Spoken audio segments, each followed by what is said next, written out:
Welcome to the Deep Dive. Today, we're diving straight into a really important analysis from Ray Dalio. Yeah, his recent article, "It's Too Late. The changes are coming." It's certainly got people talking. Exactly. And you're probably tuning in because, like us, you want to get a clear, efficient handle on these, well, pretty significant shifts happening globally, economically, politically. Uh-huh. It's a lot to unpack. So, our mission today, let's try and pull out the key insights from Dalio's piece. He covers trade, capital markets, geopolitics, even military stuff. And the central idea, really, is that these big changes aren't just coming down the line. No, he's saying they're already happening. We need to understand them. Absolutely. It's less prediction, more observation of what's currently unfolding. He's arguing international players are already changing how they interact, especially regarding the U.S. Right. It's about responding to the now, not just forecasting the future. Precisely. Okay, so let's dig into that first big idea, shifting global interdependencies. Dalio says more and more players in international trade are pulling back from the U.S. Yeah, he's quite specific. He mentions, exporters who sell to the U.S. Okay. and also importers in other countries who buy from nations that also trade heavily with the U.S. Oh, so it ripples outwards. It does. And he points to American and Chinese producers, investors too, people who are heavily invested in, each other's countries. And now? Now they're actively looking for alternatives, diversifying, looking at other markets, building different relationships. So this isn't just like a temporary reaction to the latest tariff news or some specific trade spat. No, that seems to be Dalio's point. It's more fundamental. Yeah. A deeper reassessment of risk. Risk associated with being too dependent on the U.S. economic system. Exactly.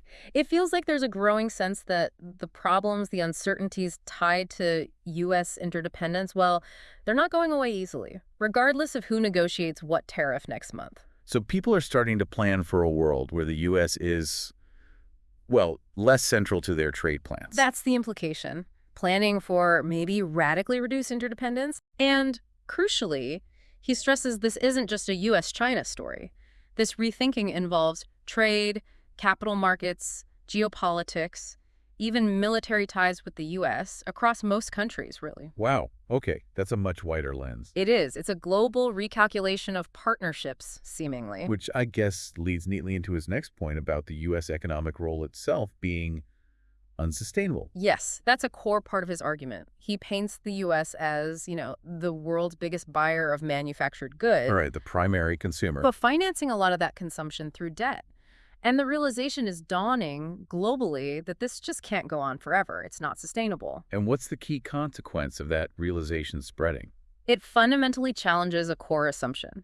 The idea that you could always sell to the U.S., lend money to the U.S., and be sure of getting repaid in good, stable dollars. That assumption is weakening. Dalio basically calls relying on that now naive thinking. That's a pretty strong statement. Yeah, naive thinking. So if that bedrock idea of reliable repayment in stale currency starts to crumble, then the whole risk-reward calculation changes for everyone else, doesn't it? it has to. Countries, investors, they can't just assume the U.S. market and the dollar are the unshakable pillars they once were. Which forces them to look for those alternative plans we mentioned. Different markets, maybe different currencies, new investment strategies. So the perception of an unsustainable U.S. model directly fuels that desire to reduce dependence.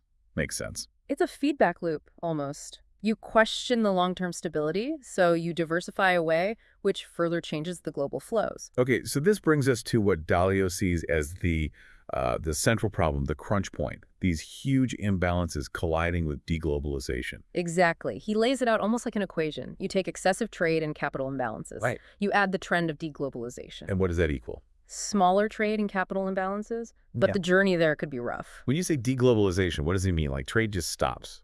Not necessarily stops completely, no, but a definite shift. Countries prioritizing self-sufficiency more, strengthening regional ties rather than relying on these very broad, complex global supply chains. Driven by the risk we've been talking about. Precisely. Those imbalances and vulnerabilities make deep global integration feel riskier. So Dalio's equation suggests those imbalances have to shrink somehow. And the risk is that shrinkage is disorderly, disruptive. Maybe nations get cut off. That's the danger highlighted, yes. Right. The risk of being cut off, economically isolated, definitely increases in that kind of environment. Okay. So given all this, shifting dependencies, sustainability questions, deglobalization. Hmm. Dalio then points to what? 4 key observations, like warning signs. Yeah, based on his indicators, he sees 4 things. First, he thinks we're getting really close to breakdowns. Breakdowns in what? In the current monetary order, the domestic political order in various countries, and the overall international world order, all stemming from these unsustainable fundamentals he's identified. That sounds dramatic. It is. Second, he points to history. He says the way things are unfolding now looks very similar to patterns seen during previous major shifts in the global order. History repeating, or at least rhyming. That's always a sobering thought. What are the other 2 signals? Third, and this is a big one, he sees a growing risk that other countries will increasingly just bypass the U.S. Bypass the U.S. by forming new alliances, new economic blocs, new networks that don't revolve around the United States, adapting to the new realities. Creating alternative structures. Exactly. And fourth, he stresses that the outcomes aren't predetermined. How well or how badly this all turns out depends hugely on how it's managed. Managed by whom? Policymakers. By everyone involved, really. Policymakers, investors, leaders. It could be handled with foresight, maybe cooperation, or it could descend into conflict and major missteps. The path matters immensely. He does seem to have a preferred path, though, doesn't he?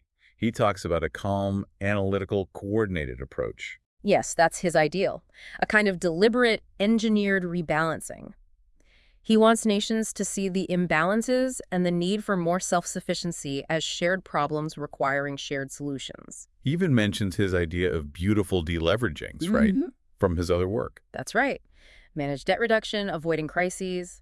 He references his book, How Countries Go Broke, and that 3-part 3% solution he proposed for U.S. debt. It's all about finding a controlled way down. A rational, managed process. That's the ideal. But then he immediately contrasts it with what he sees actually happening now. Which he calls disturbing fighting and volatility. He's worried that the current conflicts, the instability, are teaching nations the wrong lessons. What kind of wrong lessons? Lessons about aggression, about mistrust, creating negative precedents that might become irreversible and push us further away from that calm, beautiful rebalancing he hopes for. Making the messy outcome more likely. Potentially, yes. And this all culminates in his final point, which feels like a real call to urgency. The need for understanding and, crucially, planning. Now, absolutely. He expresses serious concern that the best time to really grasp these shifts and plan intelligently might already be slipping away, or maybe past the optimal window. So stop focusing just on the day-to-day market jitters or the latest policy tweet. That's the message. For investors, for policymakers, for anyone making significant decisions, the focus needs to shift to these huge fundamental changes in the global structure. Because just reacting isn't enough anymore. Not according to Dalio. He's calling for deep understanding and genuinely proactive planning. It's become essential, not optional. Okay, so let's try to quickly summarize Dalio's main thrust here. We're seeing a definite ongoing shift away from U.S. interdependence globally. Driven largely by doubts about the sustainability of the U.S. economic model, particularly its debt-funded consumption. And this is happening alongside a broader trend of deglobalization, or at least regionalization. Which, combined with massive existing imbalances, creates significant tension and raises the real possibility of breakdowns in the established world order. It's definitely a sobering analysis he presents. It is, and I think the key takeaway is that sense of urgency. He's arguing these aren't distant clouds on the horizon. No, the storm is already starting. The fundamental changes are underway right now and demand immediate, focused attention and planning. Right. Okay, that brings us towards the end. And building on Dalio's points, here's something for you, our listeners, to think about. If Dalio is right about this move away from U.S. interdependence, this potential rise of stronger regional economic blocs, what are some concrete, practical first steps? Steps that individuals, maybe businesses, could take now to start planning intelligently and calmly for that kind of world. A world with perhaps less U.S. influence. That's a critical question for the future. Thanks for joining us in the Deep Dive.